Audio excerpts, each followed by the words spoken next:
Hello, folks, and welcome to this edition of Miramis TV. Today, we're here to do an interview with one of our volunteers, Alison Garrett, who is also a disabled athlete. So, can you give us a wee bit of background on your life and disability, please, Alison? Um, I was put into care 3 or 4 times, and then I actually got adopted in 1996.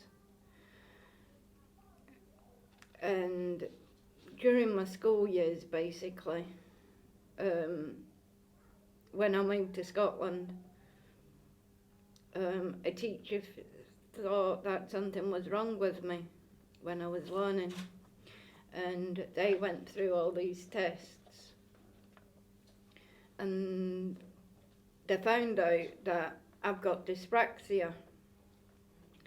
Dyspraxia is not very common, so people don't understand what dyspraxia is.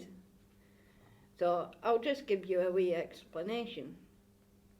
Dyspraxia is a learning difficulty, and it controls your fine motor skills and your gross motor skills. It affects me in many different ways, especially when it comes to learning and studying. And it also affects my mobility and my balance. I find that really difficult, and it just affects me in a serious way that's made me have mobility issues and mental health issues. And how did you get into the world of disabled sports, and what discipline do you compete in? When I started high school, I started with the local kayak club, and I was doing marathons all around Scotland on the canals. I even came to Irvine every year to do sprints down near the Magmum, and then we had a marathon race the next day here. And then the first ever marathon race I did was on Glasgow Green, and that was a championship race basically, and I became the under-14 Scottish champion. Oh, well done. What difficulties do you face in when you're kayaking? It's a hard enough sport for an able-bodied athlete. So, what problems do you find? The problems with kayaking, where the dyspraxia comes in, is the balance, because you've only got a wee short. Yeah, sure, you've got a very It's small really, area. really thin, so you've got getting in and out the boat on your own is a big problem. So I always need to make sure someone's there holding the boat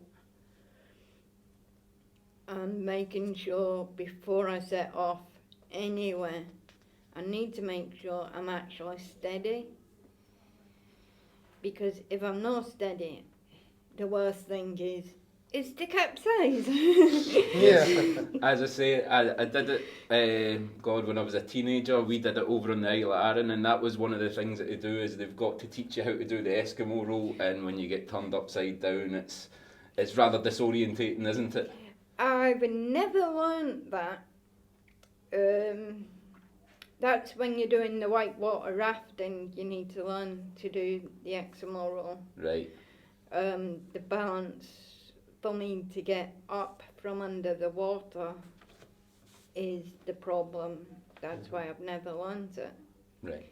But because I'm always doing the marathon racing and the sprint racing,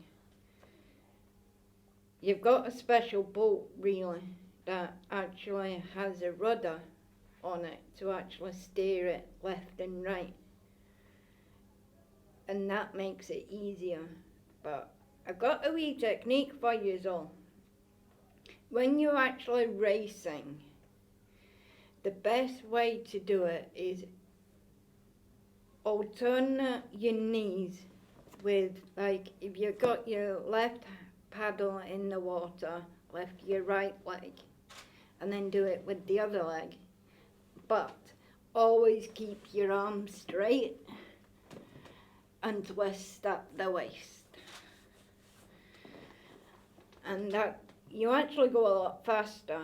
And seeing the people racing in the actual Olympics, they kept on bending their arms that I thought isn't right, because I've always been taught keep your arms straight. But then 2 years later, my canoe coach at that point said, "Oh, can you come up to Nottingham and race with the British Paddle Ability Squad?"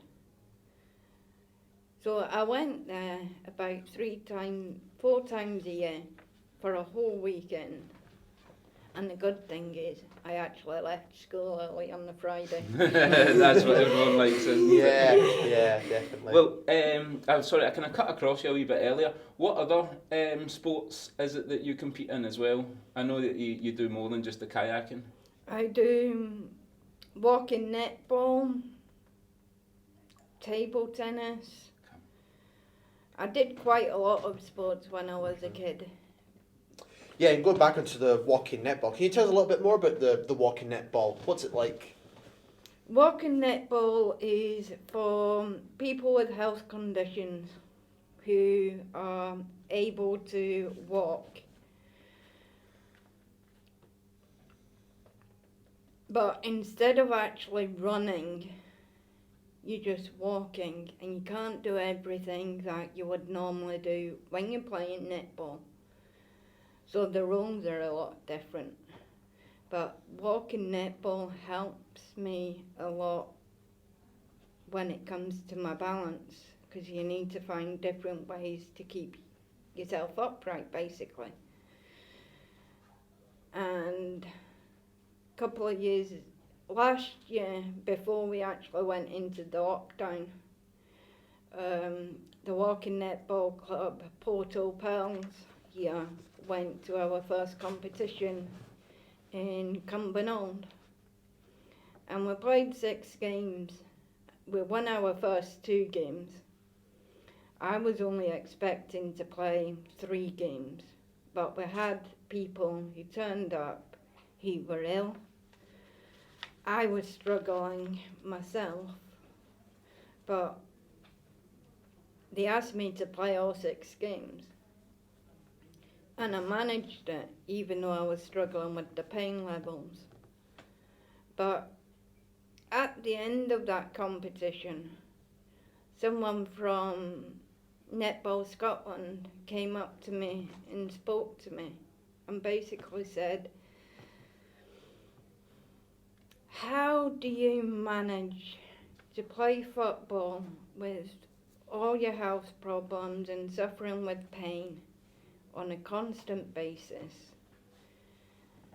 And I said, well, basically, sports actually helps my mental health. So if I don't do sports, I'm trying to think of something else to do. But then, a couple of years ago, I basically went into doing a sports and fitness degree with the Open University that I never thought I would get back into. But just out of the blue, I enrolled onto one of the courses. And then at the end of the course, when I got my grade, it was the best score I ever had. So I knew then that this is the path I want to go down. But didn't really know what path in sports I was wanting to do. Yeah, we were talking earlier and you'd said about the table tennis. Yeah. Now, that was something that I loved to play when I was a teenager as well. What sort of difficulties and what's the differences really between the able-bodied athletes and the disabled athletes when they're playing table tennis?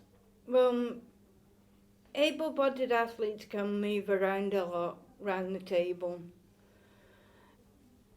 That helps them to win games. But disabled athletes, you have to adapt to actually suit that person. Like with myself, because I can't move around, I've got very long arms, as you think you can tell. So that helps me just put my arms out. But you've got to think, like wheelchair athletes are different. Yeah. They can move their chairs. Amputees, there's someone from North Ayrshire Table Tennis Club that's an amputee, and he plays all around the world. So it's adapting with any disabled sport. Well, with any sports basically, you need to adapt it to actually suit that athlete.